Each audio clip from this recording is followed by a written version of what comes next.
और रूस के ड्रोन घुसपैठ पर रोमानिया का दावा। रूस का ड्रोन जानबूझकर नष्ट किया गया। रोमानिया के रक्षा मंत्री इयोनोतु मोस्तेनु ने क्या कहा? यूक्रेन पर बमबारी के लिए आया था रूसी ड्रोन।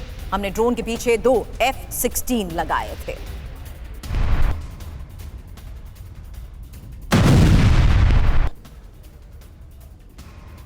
पुतिन का ड्रोन चक्रव्यूह, रोमानिया से पर्दाफाश। दावा किया, रूस के ड्रोन को जानबूझकर इंटरसेप्ट नहीं किया। हमारी रडार सिस्टम ने रूसी ड्रोन का पता लगाया। ड्रोन को रोकने के लिए 2 F-16 को भेजा गया और ड्रोन को गिराते उससे पहले वो यूक्रेन की तरफ गया। हालांकि रूस ने यूक्रेन पर बमबारी के लिए ड्रोन भेजे थे और यही बड़ा दावा रोमानिया के रक्षा मंत्री की तरफ से किया गया है। लेकिन अब बड़ी खबर है, नेटो देश डेनमार्क पर रूस की कड़ी टिप्पणी। जहां डेनमार्क यूक्रेनी आतंकवाद को प्रायोजित कर रहा है और रूसी विदेश मंत्रालय की प्रवक्ता मारिया ज़खारोवा का यह बयान, डेनमार्क यूक्रेन के लिए हथियार बना रहा है। डेनमार्क का रूस के लिए शत्रुतापूर्ण व्यवहार। तो क्या अब डेनमार्क का नंबर? मनीष, यही अगला सवाल आपसे, क्योंकि रूस डेनमार्क के बीच तनाव क्यों, पहले ये जानिए। डेनमार्क की जमीन पर लगेगी यूक्रेनी फैक्ट्री और यूक्रेन पर फैक्ट्री में मिसाइल के लिए ईंधन बनाएगा। दिसंबर से शुरू होने वाला है ये प्लांट। मॉस्को ने इसे यूक्रेनी आतंकवाद को प्रायोजित करना बताया है और मिसाइलें रूस पर वार करने के लिए ही बनाई जा रही हैं। हालांकि रूस की चेतावनी, जहां राष्ट्रीय सुरक्षा के लिए खतरों का सामना करने के लिए तैयार और रूस जरूरी सैन्य तकनीकी कदम भी उठाएगा। मनीष, तो क्या अब डेनमार्क का नंबर?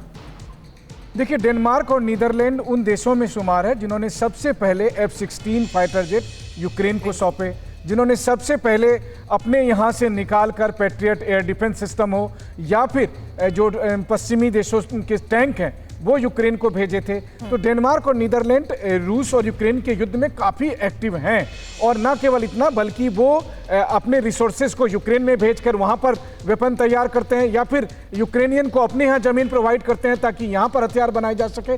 तो जाहिर है कि ये लड़ाई अकेले की लड़ाई नहीं है। पोलैंड के साथ डेनमार्क है, नीदरलैंड है, जर्मनी है, फ्रांस है, ब्रिटेन है और इसके अलावा 30 देश हैं और ये 30 देश मिलकर समझ रहे हैं कि हमें मिलजुल कर रूस पर आक्रमण करना है। कारण सबके पास अपने अपने हैं, लेकिन उन सब का एकमात्र टारगेट है कि किस तरह से रूस को कमजोर करना है, रूस को इस युद्ध में हराना है, जो वो बीते 3 साल से कोशिश कर रहे हैं लेकिन अब तक कामयाब नहीं हो पाए। तो अब सीधे खुद वो इस युद्ध में उतरना चाहते हैं। हालांकि डेनमार्क, फ्रांस, ब्रिटेन, जर्मनी की सेना की तैनाती, क्या सीधे अब रूस इन्हें टारगेट नहीं करेगा? बिल्कुल करेगा। रूस का कहना यह है कि अगर वो हमारी सीमा में घुसे तो हम टारगेट करेंगे। रूस का कहना है कि अगर उनके सीमा से हमारे पर अटैक होगा तो हम टारगेट करेंगे। अभी तक केवल रूस ने यह रियायत दी है कि उन देशों के हथियार जब यूक्रेन आते हैं और तब यूक्रेन इस्तेमाल करता है तो उन देशों के हथियार को केवल नष्ट किया जाता है, लेकिन उन देशों पर टारगेट नहीं किया जाता है। एक बात मैं और जोड़ दूं, रूस यूक्रेन युद्ध और रूस यूरोप के युद्ध में एक बड़ा अंतर है। रूस ने इतने दबाव के बावजूद परमाणु हथियार का इस्तेमाल यूक्रेन पर नहीं किया, लेकिन अगर रूस और यूरोप की जंग हुई तो फिर चाहे डेनमार्क हो, नीदरलैंड हो, फ्रांस हो, जर्मनी हो, ब्रिटेन हो, रूस उस वक्त परमाणु हथियार के इस्तेमाल से नहीं चुकेगा अगर जरूरत पड़ी तो। जी, लेकिन अब एक और तस्वीर, और ये ज़ेपोरिज़िया में रूसी सेना पर बड़े हमले की वो तस्वीर जहां वो M3 एयर डिफेंस सिस्टम पर अटैक हुआ और हमले में रूसी एयर डिफेंस सिस्टम को कैसे तबाह किया गया, ये देखिए। रूस को $4 करोड़ का नुकसान।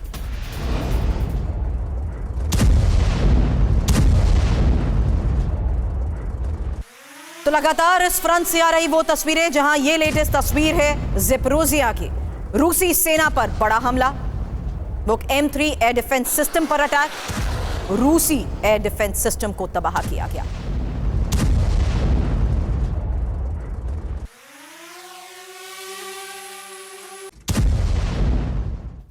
और रूस की तेल रिफाइनरी पर हमले के बाद ज़ेलेंस्की का दावा, लॉन्ग रेंज ड्रोन से सफल अटैक और यूक्रेनी हमलों में रूस को भारी नुकसान। ज़ेलेंस्की जो लगातार इंपॉर्टेंट इंफ्रास्ट्रक्चर्स को टारगेट करते हुए ऑयल रिफाइनरीज पर सीधे रूस में हमलों को अंजाम दे रहे हैं, उस इन्हीं हमलों के बाद अब ज़ेलेंस्की ने दावा किया कि लॉन्ग रेंज ड्रोन से ये सफल अटैक।